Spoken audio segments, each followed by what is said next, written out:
Sholat terus, maksiat jalan. Jadi kalau orang sholatnya terus, itu nggak mungkin ada maksiat. Nah, untuk memperbaiki sholat, kuncinya 2. Nah, rahmat itu dibagi 3. Fadhkuruni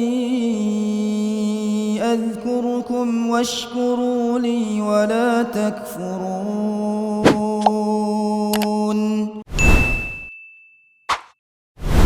Apa tanggapan Ustadz bagi orang yang punya pandangan yang penting semua jalan, jadi sifatnya STMJ, ya kan?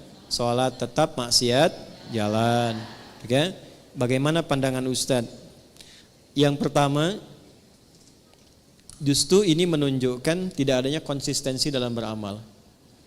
Sebetulnya orang yang demikian itu orang bimbang, bukan konsisten.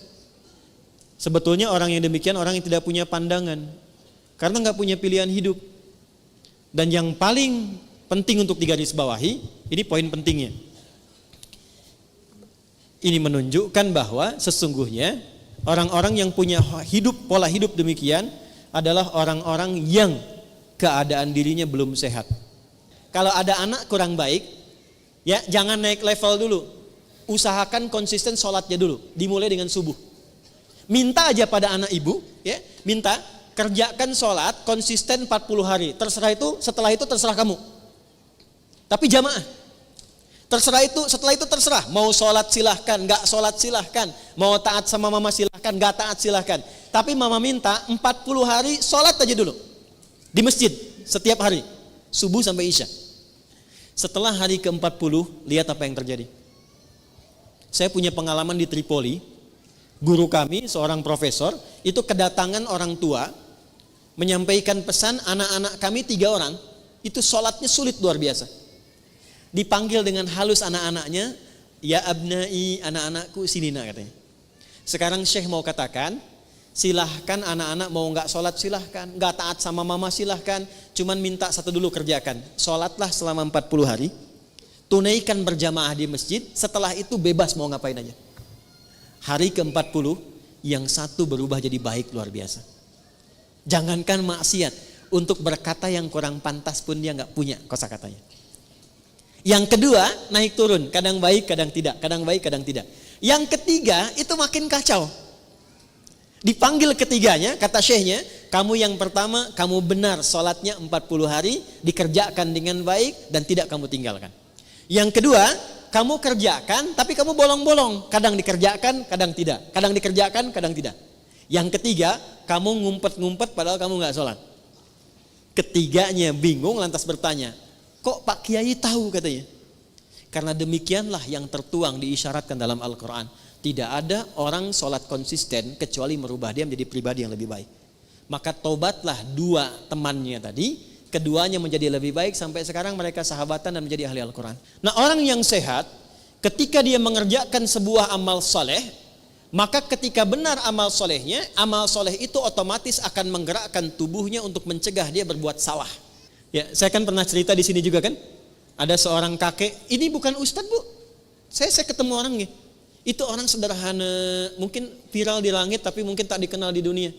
Sederhana orangnya, nggak disebut kaya, biasa saja, pakai kaos, cuma jagain masjid, azan. Hari Kamis itu, ba'da asar sedang puasa sunnah loh, di masjid nunggu buka, cuman tiduran, merem melek tuh. Diwafatkan di tempat yang beliau mengabdi di masjid dalam keadaan puasa, ba'da asar menjelang maghrib wafatnya cuman tiduran, merem melek ngantuk meninggal. Hati-hati tuh belakang tuh, merem melek. Quran surah ke-29 ayat ke-45. Innas sholata tanha 'anil fahsya. Kalau ada orang sholat dan benar sholatnya, itu otomatis sholat yang dia kerjakan akan memberikan pengaruh pada tubuhnya untuk mencegah dia dari berbagai tindakan-tindakan maksiat. Fahsya, maaf, zina, selingkuh, LGBT, pornografi itu fahsya. Mungkar, mencuri, bergosip, menuduh, merendahkan, berselisih itu mungkar. Jadi kalau orang benar sholatnya, amal soleh lewat sholat ini, dia akan otomatis mencegah pelakunya berbuat salah. Jadi kalau ada orang sholat, tapi saat bersamaan dia berbuat maksiat, ini artinya ada yang belum tepat dikerjakan dalam sholatnya. Karena motivasi orang sholat itu adalah mendapatkan amal soleh agar tidak berbuat salah. Jadi mustahil ada STMJ, istilahnya salah itu. Sholat terus, maksiat jalan. Jadi kalau orang sholatnya terus, itu nggak mungkin ada maksiat. Maka apa yang terjadi? Yang sholat ketika sholatnya dikerjakan tidak membuat dia kemudian terhambat berbuat maksiat, maka kemungkinan besar satu, dia tidak sempurna dengan tujuan dan niat sholatnya. Makanya kata Nabi yang diperbaiki sebelum mengerjakan amal soleh itu niatnya dulu. Niatnya benar nggak? Jadi kalau seseorang niatnya benar menunaikan sholat, itu otomatis nggak akan maksiat. Ya. Jadi tidak ada satu kalimat yang mengatakan sholatnya terus maksiat jalan, itu nggak ada sebetulnya. Kalau memang sholat yang ditunaikan sholat yang benar. Nah, untuk memperbaiki sholat kuncinya dua. Satu, izin, untuk memperbaiki sholat kuncinya dua. Satu, selalu bermohon kepada Allah untuk mendapatkan rahmatnya dalam sholat. Itu ada di Quran surah ke-2 Al-Baqarah ayat 45 sampai 46. Sudah? Saya merasakan sekarang jarang ada orang sholat dengan menggunakan rumus Quran itu. Yang penting sudah sholat gitu kan. Ya. Ibu pernah nggak mengharap rahmat Allah sebelum sholat? Supaya dirahmati dalam sholat? Pernah nggak? Ya? Coba deh. Nah, rahmat itu dibagi 3. Rahmat itu yang pertama solusi dari semua masalah hidup. Dah. Jadi kalau ibu sholatnya membawa motivasi itu, nanti ke bawah enak sholatnya. Pas sujud ingat, dengan suami ada masalah tuh ingat, minta solusi. Nangis, selesai. Walaupun belum ada solusi tapi hati tenang. Dan itu mengantarkan pada setengah solusi. Sudah? Yang kedua, ampunan dari dosa. Di antara fungsi sholat yang paling pokok itu menggugurkan dosa-dosa.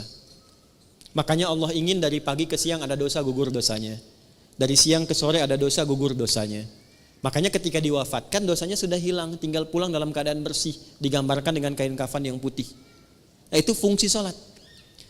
Cuma apakah setiap orang sholat ada yang ingat dosa atau tidak, itu poinnya. Ya, dan banyak orang ketika sujud itu justru pulangnya dalam keadaan mulia. Betapa banyak pelaku dosa besar justru cara pulang itu lewat sholat. Lewat sholat. Ada yang sujud, gak bangun lagi. Insya Allah. Pengen begitu?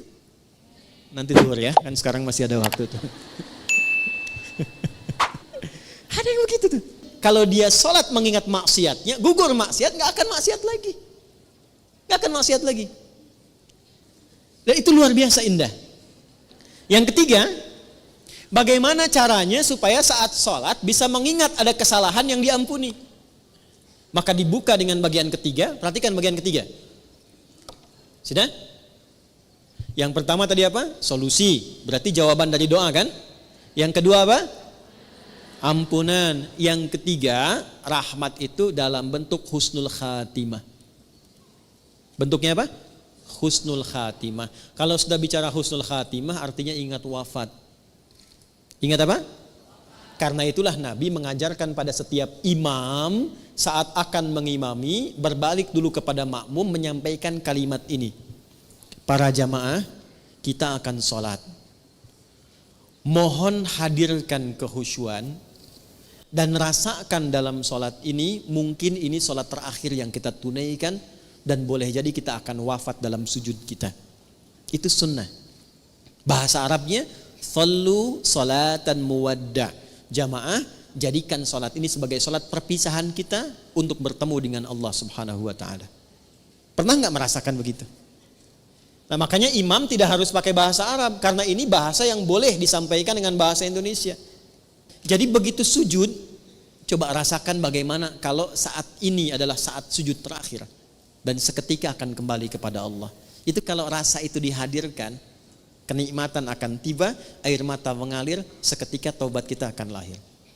Nah, sifat sholat semacam ini, amal soleh semacam ini akan menghentikan perbuatan maksiat. Karena itu saya tidak sepakat dengan kalimat, misalnya taat jalan, maksiat terus. Jadi tidak ada orang yang, maaf ya, berpikir keseimbangan tapi dengan cara yang tidak wajar. Itu bukan seimbang namanya. Seimbang itu ketika dikerjakan amal soleh dengan amal soleh lain beriringan. Saya sholat tahajud, iya. Puasa juga, iya. Itu seimbang namanya. Ya, saya baca Al-Quran, iya. Menghafal, iya. Itu seimbang namanya. Kalau Anda amal soleh, iya. Amal salah, iya. Bukan seimbang. Itu nol namanya. Karena ketika berbuat soleh dan disusul dengan salah, maka yang soleh ketarik dengan yang salah. Kalau sudah keambil tidak ada amalan lagi dan nol sifatnya, itu bukan seimbang, itu hilang namanya. Tuh, kaget kan? Dan yang bahaya itu kalau solehnya ditarik semua sama yang salah, tersisa salahnya. Ini hadis Nabi. Maka dia berubah menjadi pribadi bangkrut, muflis namanya. Kalau sudah muflis, masuk neraka dulu, dicuci semua dosa baru masuk surga. Itu ada di hadis Muslim. Paham? Oke. Jadi apa tanggapan Ustadz? Tanggapan saya yang pertama, tidak ada keseimbangan.